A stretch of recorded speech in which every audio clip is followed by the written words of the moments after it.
Will Australia's new comms minister change the NBN and our digital future? And is Mario Maker really enough to save the Wii U?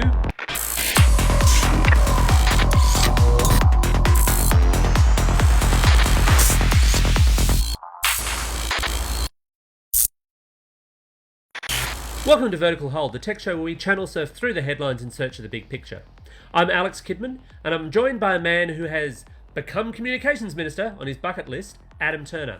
Adam, what's happening in tech news? The NBN has started signing up its first fibre to the node customers, relying on the copper phone lines still in the ground. Meanwhile, HFC trials continue, with the NBN expected to sign up its first cable users next year. Apple's released iOS 9 for its iOS devices and watchOS 2 for its Apple Watch, although not without some problems on both fronts. Some users have reported problems either installing iOS 9 or installing apps on the back of iOS 9, while watchOS 2 had to be delayed by several days due to an unspecified bug.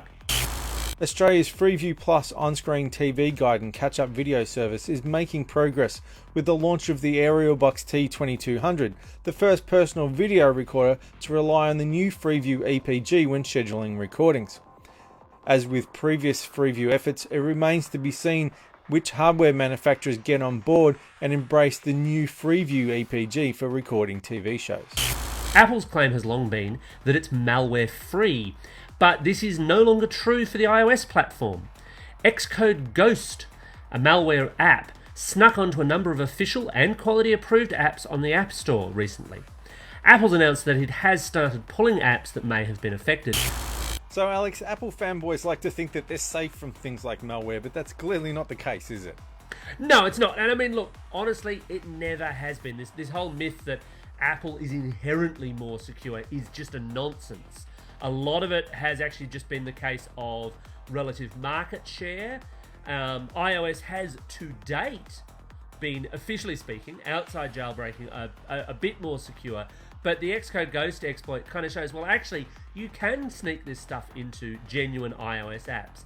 It'll be interesting to see where Apple kind of goes from here. But the idea that you are automatically safer based on the operating system that you're running or the hardware that you choose, yeah, it's a bit of a nonsense. If there's an interest, if there's a value, and especially if there's a money value, then you can bet that the bad guys are going to come after you. So it's kind of a scary deal for Apple though, because it's not like somebody hacked the Apple Store or somebody hacked into a particular developer. The hack was further up the line where people were tricking developers into downloading hacked versions of the software that they used to build apps. So it really is further up the chain, yeah. Absolutely, and I mean, the really worrying thing here, of course, is that Apple has what it says is a fairly stringent QA policy, and having talked to some app developers, yeah, it can be a real pain to get an app approved. But these apps made it past that. They pass muster as being, genuine, legitimate apps. Now, if you, as I said before, if you jailbreak, yeah, you are taking some certain implied inherent risk there. But the idea was meant to be that if you didn't jailbreak, then your device was beautifully secure. And yeah, look, it's just not the case. And given the relatively large market share that iPhones especially have, and especially in Australia, and the fact that those users also tend to spend a reasonable quantity on apps, so there's a good money flow there, it's not hard to see why this has happened, but it is worrying that it has. So Adam, I've been trying to put a call through to the Minister for Communications, Malcolm Turnbull, for like a week now, and he's not returning his calls. What's going on? Yeah, there's something odd there. I've also been having trouble getting through to him. As people know by now, Malcolm Turnbull's now the Prime Minister of Australia. Sadly, Tony Abbott had to go. Right. I think I read something about that. Yes. But the big thing is that Turnbull, well, at least in theory, can't be Prime Minister and Communications Minister. But that's kind of what we're waiting to see, how much of that... That'd be like having Prime Minister and Minister for Women at the same time, right? Yeah, exactly. And that would just be ridiculous, So the big thing we're waiting to see is how much control Turnbull actually releases and how much he retains himself, whether he wants to be the de facto comms minister because he's so attached to that portfolio. So who's the new Minister for Communications? That's the thing. He's a bit of an outsider. He's Senator Mitch Fifield. He's a Victorian Liberal. His name wasn't really kicked around much when people were talking about who would get the role. He doesn't have a big telco comms background, but he is a long-term parliamentary player. So he's up to the job of being a minister. Whether or not he's up to the job of being comms minister is the question, and whether or not Turnbull will let him be comms minister is the bigger question, because Turnbull already has, in the days after the change of power, taken some of the comms portfolio, the digital transformation office that he's so attached to, and moved it to his own portfolio. So he's clearly picking and choosing the things he still wants to control. But to make things extra interesting, Turnbull has taken the arts away from Brandis and given it to communications. But historically, it actually those two roles were actually combined. It's Yeah, only they in the were. more recent past that they were split. It's only under Rudd that they were split. Before that, they were combined for 15 years or so. And you might think, I'm a nerd, what do I care about the arts? But the arts is a big deal, because under the arts, you have copyright law, you have piracy, you have censorship. So a lot of these things that Brandis has been expressing his opinions about, and not everyone has agreed with, are no longer his responsibility. Metadata will still be his area, because he's still obviously Federal Attorney General. But I don't think he's taken a very even-handed approach to copyright and the piracy debate. In my opinion, he's only interested in looking after people in Hollywood and has very little interest in actually giving us balanced copyright laws. So all that's going to change now that all this is under Fifield as communications minister, assuming Fifield's allowed to actually be communications minister. Well, I think the other thing there, though, is there's been this huge expectation, and I think this has also driven some of the polls, that Malcolm Turnbull coming in will lead to these mass changes in government policy. I don't see it.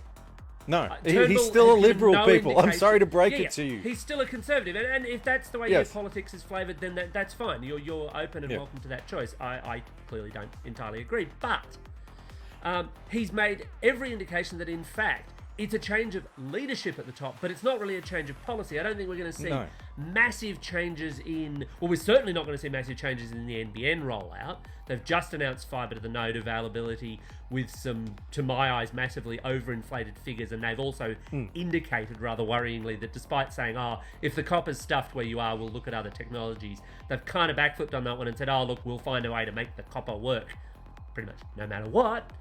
None of that stuff is actually going to change. No. Only Tony Abbott could make Malcolm Turnbull look like Gough Whitlam. That's basically what it comes down to. People are getting so excited that if Turnbull had lost, I think people would have been getting out and watching Don's party. It was that kind of a moment that people felt that, as you say, it was a change of government, it was a change of politics, but it wasn't. It was a change of leader. We should see a change of tone, but no pun intended. But we're not actually. Yeah, there was a pun intended. It was a beautiful pun. Go with it. Abbott, Turnbull's not going to miraculously turn around and say, "Oh yeah, I was lying about the mixed technology thing all along. I really do want fibre to the node. It's fibre for you, fibre for you, fibre for everyone." Not going to happen. The same with the piracy filtering. He's not going to turn around and go, "Yeah, you're right. We can't really block the pirate base, so we're just going to scrap it." But what he might do is now give people freedom to tweak these things around the edges. Now that Abbott's not demanding that the NBN be bombed back into the Stone Age, and Brandis is not demanding that pirates be burned at the stake, we have a bit more flexibility. On two grounds. Turnbull is a bit more of a centrist conservative. That much is kind of clear from the way he speaks. But he's got two very distinct things sitting there. The first of which is that in order, and this is politics, this is not so much technology, but in order to get where he's got to in the last week, he's had to make deals with the hard right sections of the Liberal Party and with the National Party. And as such, he's actually under a fair constraint to pretty much steer the course as it is. But especially in the case of the NBN, Turnbull's never been backwards in saying, look, I actually think this whole NBN thing's a bad idea and it should have all been private from the get-go. Pretty much any time he writes anything at length or says anything at length about it, he always slips that in. And essentially speaking, I think if he got given a way to bomb the NBN into the Stone Age, as you put it, he'd take it. He'd just go, private can handle it. But he'd hand it back that way without a shadow of a doubt. That's in his character. Yeah, but he's also... While he might not do that, he's definitely going to stick with the multi-technology mix of keeping some of the copper and using the cable networks where he can. For sure, because he's staked everything on that for the last few years, and he's actually put up some fairly eloquent arguments to support that. I don't agree with all of them, but he's much more articulate than Abbott ever was. chops There's and no way changes he's on going his to turn arguments around like and crazy. backflip. He's a and all that. politician. They are all, Yeah. to be fair, they are all politicians. And I mean, I think Yes. the sad, and I know I've written about this recently, as have you. The sad truth of the NBN is that the project has been poorly managed, or poorly explained, or poorly redefined, or poorly had its goalposts rejigged. And was a political For football years from and day years one. and years and years. Yeah, absolutely, absolutely. I don't think anything is really going to change that at all. So, Alex, my son's going into high school next year, desperately wants me to buy him a Wii U so he can play Super Mario Maker. I said no. Am I the worst dad in the world? Probably, but that's for completely unrelated reasons, basically. Now, you know how I love a big prop, and the nice thing about Super Mario Maker is it lets me put up a really big prop, and for people who He don't does like love space, his I can, big prop. I can just stay like this for the rest of the episode. That'd be brilliant, wouldn't it? I think he's Well, compensating no. for something. No, it wouldn't. But Super Mario Maker, for those who are not aware, is Nintendo's latest Wii U title, but it's different from previous Super Mario games, which are historically generally platform games, in that it allows you to create Super Mario levels based on a number of different Super Mario titles that Nintendo's released over the last 30 years. And it's a great little game. I'm really, really seriously enjoying it. It is one of the best games for the Wii U, and It's a big call. I'll throw a link into my review on our YouTube video for those who want to chase up my further opinion on it. But the argument I would actually make to you is you may or may not be the worst dad in the world, but I wouldn't buy a Wii U, or for that matter, any other console for just one game. I think that is a fatal flaw, and it runs contrary to my rule of console acquisition, which I'm sure you're familiar with. I am, but let's recap for those of us who aren't. Okay, Kidman's rule of console acquisition runs like this.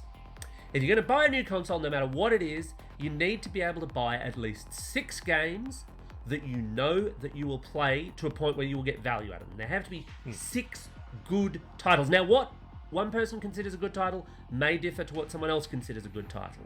Do I think there are 6 good Wii U games? Oh, heck yeah. Easily. Nintendo's produced some great Wii U games. So if you're going to buy a Wii U and you went, right, I can find the 6 titles that I want and I'll get value out of that and I'll really enjoy it, great, fine, spectacular. I recognise that individual console bundles can help sell systems. So you can get a bundle with Mario Maker in it right now. It's about 400, bit over $400. Yeah. And that's not a bad way to buy it if that's what you want to get. But you've got to make sure that there are other titles that are going to engage you to the same level. I've never been a big fan of this idea of, oh, well, you buy a console and you buy 1 or 2.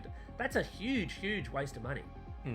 Upgrade your PC and buy a bunch of stuff on Steam, or if you've got an existing console, spend the money on 6 to 8 games for it instead, which, especially if you've got an older console, may well be much, much cheaper by now. That 6 to 8 number, by the way, was derived basically because typically a new console, the cost of that console is equivalent to around 5 or 6 games. That varies a little depending on the machine and its age, but it's roughly around that figure. So it's the same investment again.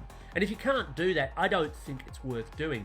Do I think Super Mario Maker is a great game? Yeah, absolutely. But it's not the be-all and end-all reason to buy a Wii U, especially given Nintendo themselves have actually said, look, yeah, we are working on its successor. Its successor is coming along in the pipeline. Well, that just about wraps it up for what is the 50th episode of Vertical Hold. Hey! Represent! If you've got any comments, feel free to hit us up on YouTube, via Facebook, via Twitter, or just shout really loud and we might hear you. Thanks for joining us. Remember, if you like what you see, hit that subscribe button.